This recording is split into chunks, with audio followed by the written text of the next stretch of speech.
কচুরলতি এভাবে কেটে ধুয়ে ছোট ছোট টুকরো করে নেব। কচুরলতির সাথে শিং মাছ কেটে ধুয়ে পরিষ্কার করে এভাবে নিচ্ছি। বেশ খানিকটা পেঁয়াজ এবং রসুন কুচি, কাঁচামরিচ কুচি নিয়েছি বেশ খানিকটা। ঝালটা আপনারা আপনাদের প্রয়োজন মতো নেবেন, তবে এই রান্নাটায় ঝালটা একটু বেশি হলেই ভালো লাগে। হলুদ গুঁড়ো, মরিচ গুঁড়ো, লবণ, এরপর বেশ খানিকটা সর্ষের তেল নিয়ে সমস্ত উপকরণ এখন খুব সুন্দরভাবে একসাথে মেখে নেব। অনেকে এখানে বাটা পেঁয়াজ রসুন সেটাও ব্যবহার করতে পারেন, তবে আমার কাছে এইটাই বেশ ভালো লাগে। সবগুলো এভাবে মাখা হয়ে গেলে একটি ছড়ানো চাটুতে এভাবে কলাপাতা বিছিয়ে দেব। এর উপরে আমি আরেকটি পরিষ্কার কলাপাতা নেব।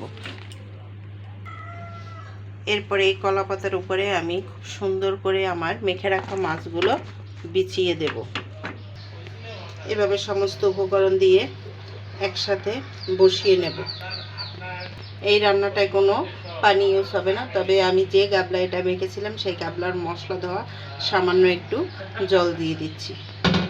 এবারে একটি ঢাকনা দিয়ে এটি আমি ঢেকে দেব এবং লো ফ্লেমে এটি রান্না করতে থাকব যতক্ষণ না সমস্ত জলটা টেনে যায় এবং এটি সিদ্ধ হয়।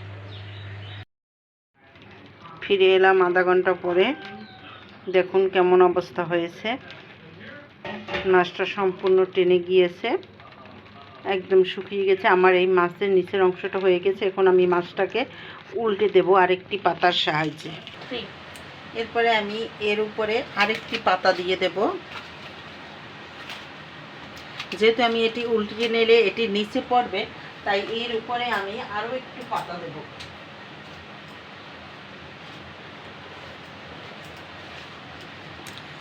এই পাতাটা আমার নিচে থাকবে এবং এই পাতাটায় আমার জাল লাগবে এভাবে। এরপরে এটিকে আমি এভাবে ঢাকনা দিয়ে ধরলাম। ঢাকনা দিয়ে ধরে এভাবে নিয়ে হাতের উপরে নিয়ে এভাবে ঢেলে দেব। হ্যাঁ, এভাবে ঢেলে দিলে আমার পাতাগুলো সব উঠে যাবে। দেখো বন্ধুরা কেমন হয়েছে। এরপরে আমি এটাকে এই পাতা সহ আবার বসিয়ে দেব। এভাবে উল্টানোর পরে এখন আমি উপরের পাতাটা সরিয়ে নেব। দেখি তো কেমন হয়েছে। দেখো বন্ধুরা কি সুন্দর হয়েছে। কিছু কিছু অংশ হালকা দাগ লেগেছে, বাকি অংশটা ঠিক আছে। এর যে এখন যে একটা সুন্দর গন্ধ বেরোচ্ছে, এই গন্ধটা তোমাদের নাকে না গেলে তোমরা বুঝবে না এর স্বাদটা আসলে কীরকম। এখন আমি আবার এটিকে ঢাকা দিয়ে রাখবো এবং আবার লো ফ্লেমে প্রায় 20 মিনিটের মতো জাল দেব। চলো বন্ধুরা, আমার 20 মিনিট হয়ে গেছে। এবার আমি ঢাকনাটি খুলে নেব। দেখো বন্ধুরা, আমার মাছটি সম্পূর্ণ ভাজা হয়ে গেছে, একদম তেলটা সম্পূর্ণ টেনে গিয়েছে এবং কচুরলতি ও মাছগুলো একদম নরম হয়ে গেছে। মাছগুলো খুব সুন্দর সিদ্ধ হয়েছে।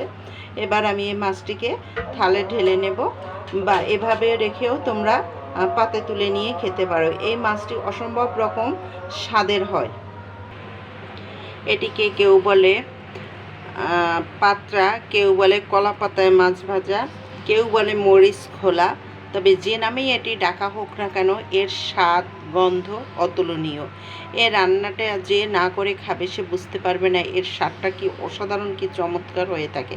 তবে বন্ধুরা ভালো থাকবেন, সুস্থ থাকবেন, আর আমার এই রান্নাটি অবশ্যই বাসায় ট্রাই করবেন। কচুরলতি দিয়ে এভাবে মাছ পাতায় ভেজে না খেলে আপনি বুঝতে পারবেন না এর স্বাদ। আর আমার এই রান্নাটি যদি আপনাদের ভালো লেগে থাকে তবে লাইক কমেন্ট ও শেয়ার দিয়ে আমার সাথে থাকুন, আমাকে নতুন রান্নার জন্য উৎসাহ দিন।